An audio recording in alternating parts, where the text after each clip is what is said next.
अस्सलाम वालेकुम, welcome back to my YouTube channel English with Saba. आज की वीडियो का जो कंटेंट है वो play a man for all season है, जिसके करैक्टर का एनालिसिस करना है। A man for all season जो है वो ऐसे पीरियड यानी हिस्ट्री के पीरियड्स के साथ डील करता है जिसमें इंग्लैंड में कन्फ्लिक्ट था दो किस्म की सिस्टम के दरमियान, फेडरल सिस्टम और पेपेसी। जब कन्फ्लिक्ट पाया गया था, ज़्यादातर जो करैक्टर है वो हिस्टोरिकल फिगर्स को शो करते हैं। करैक्टर लिस्ट की तरफ आते हैं। इसमें पर्सन्स किंग हेनरी 8 जो कि इंग्लैंड के किंग थे, कार्डिनल वॉल्से ये लॉर्ड चांसलर थे, थॉमस मोर ये प्ले के हीरो और वॉल्से के बाद चांसलर बने, और हाई चर्चमैन जिनको रिलीजन की वजह से मार दिया गया। थॉमस क्रॉमवेल जो थे वो लॉर्ड चांसलर बने मोर के बाद, और वो किंग हेनरी की हेल्प करते थे कि क्वीन कैथरीन को डिवोर्स हो जाए। एलिस मोर जो है वो थॉमस मोर की वाइफ हैं, मार्गरेट मोर उनकी बेटी हैं। विलियम रॉबर्ट जो है वो बेटी का लवर था जो बाद में दामाद भी बन गया।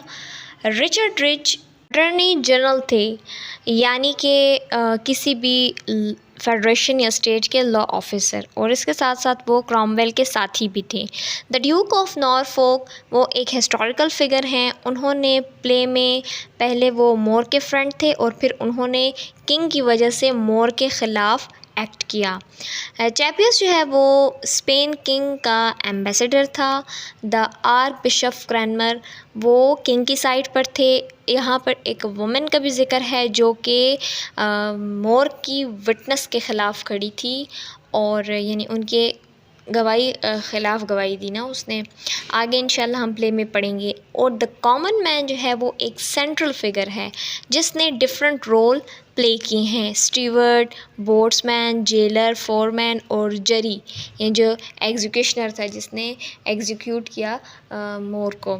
ये सब करेक्टर्स का ओवरव्यू था, लिस्ट को मेंशन करके आपको हेडलाइंस बताई गई हैं। अब इसके थोड़ी सी ब्रीफ डिस्क्रिप्शन की तरफ चलते हैं। मेजर और माइनर करेक्टर्स में मेजर में सबसे पहले थॉमस मोर आते हैं जो कि प्रोटैगनिस्ट हैं प्ले के, और वो इंतहाई फेयर मैन हैं।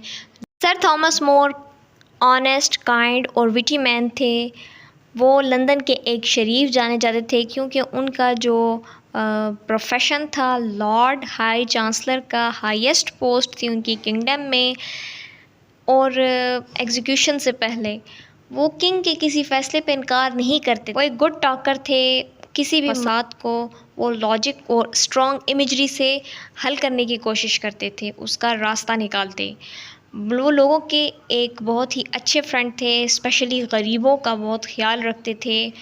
थॉमस मोर एक ब्रिलियंट कन्वर्सेशनलिस्ट थे, उनकी स्पीच से लगता था, और ब्रॉड माइंडेड भी थे। वो लोगों की बातों को सुनते थे, जो कोई भी अपना व्यू बयान करता तो वो उसको सुन लेते थे। थॉमस मोर को प्रैक्टिकल पॉलिटिशियंस बुरे लगते थे। वो ये चाहते थे कि ऑनेस्ट और पाकीज़ा क्रिश्चियंस हों जो कि इंग्लैंड को रूल कर सकें, लेकिन एट द एंड वो ख़ुद को डिफेंड नहीं कर सके और उनको एग्जीक्यूट किया गया जेल में ले जाने के बाद।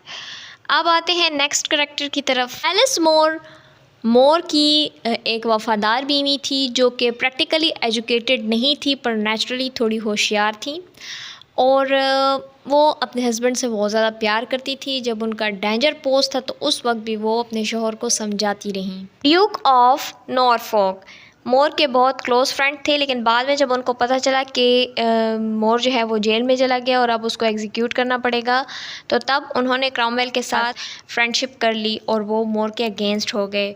रिचर्ड रिच का जो करैक्टर है वो बहुत ही मीन है, यानी बहुत ही सेल्फिश और मतलबी, एक लो लेवल फंक्शनरी है जो कि शुरू में आता है मोर से ये रिक्वेस्ट करता है कि मुझे जॉब के लिए छोड़ दिया जाए, और जॉब भी उसको हाई पोस्ट पे चाहिए थी। और मोर ये समझता था कि इसको हाई रैंकिंग इसलिए नहीं दी जा सकती क्योंकि पॉलिटिक्स में ये सेल्फिशनेस जब करेगा तो गवर्नमेंट और उसके लोग बहुत इफ़ेक्ट होंगे, तो इसलिए उसने ये सजेस्ट किया मोर ने रिचर्ड रिच को कि टीचिंग की जॉब कर दो।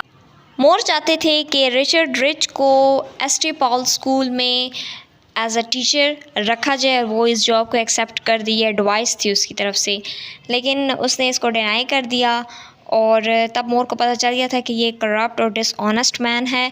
फिर थॉमस मोर ने ड्यूक ऑफ नॉरफोक को ये रिक्वेस्ट की कि इसको लाइब्रेरियन की पोस्ट दी जाए।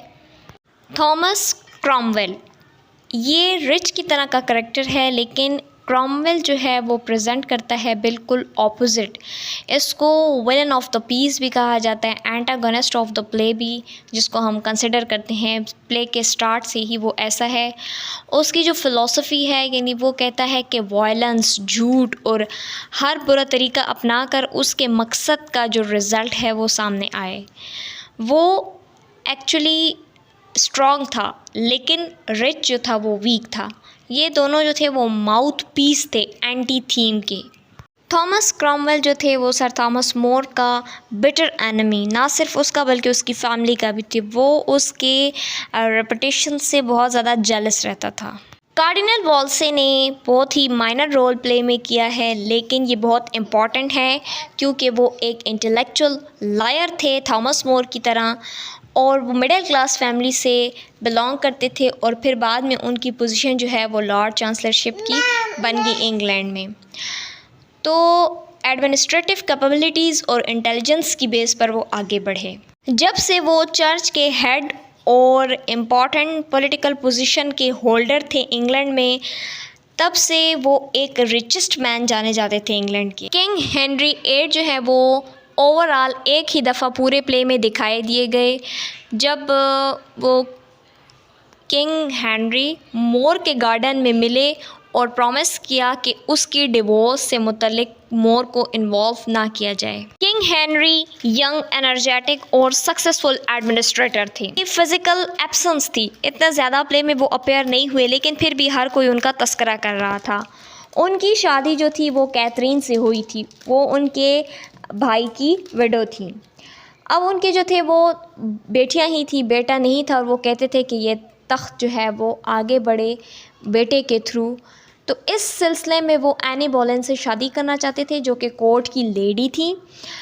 इस हवाले से डिवोर्स के चक्कर में वो लगे हुए थे कि जो पोप हैं रोम के, उनसे परमिशन लीजिए और उसको डिवोर्स दी जाए। तो उन्होंने थॉमस मोर से बात करना चाहिए इस मामले में, ताकि वो इस सिचुएशन को हैंडल कर दें और डिवोर्स पॉसिबल हो जाए। अवोमिन ये माइनर करैक्टर में आती है, जिसने सर थॉमस मोर को रिश्वत भिजवाई कि कोर्ट केस में उसके फेवर में बोलें। उन्होंने रिश्वत में एक सिल्वर का कप भेजा, लेकिन सर थॉमस मोर ने फिर भी उसके फेवर में कोई बात नहीं की, क्योंकि वो ब्राइब नहीं लेते थे किसी भी मामले में। बाद में यही सिल्वर कप क्रॉमवेल के थ्रू सर थॉमस मोर की ब्लैकमेलिंग का ज़रिया बना। विलियम रोपर ये एक यंग मैन जो कि सर थॉमस मोर की बेटी से प्यार करते थे, मार्गरेट से। फिर इवेंचुअली उन्होंने शादी कर दी और वो एक अच्छी फैमिली से रिलेट करते थे। उन्होंने कोई भी रियल जॉब नहीं की, लेकिन अच्छे मशवरे ज़रूर देते थे। चैपल्स जो थे वो स्पेनिश एम्बेसडर, और वो थॉमस मोर की स्ट्रगल के लिए बहुत सिंपैथेटिक थे, यानी उनको पता था कि मोर जो है वो किंग की डिवोर्स के ख़िलाफ़ है। इसके साथ ही चॉपियस का अटेंडेंट जो असिस्टेंट है उसका भी जिक्र है। मार्गरेट मोर जो है वो थॉमस मोर और एलिस मोर की बेटी थी, जो कि बहुत अच्छी पढ़ी लिखी थी।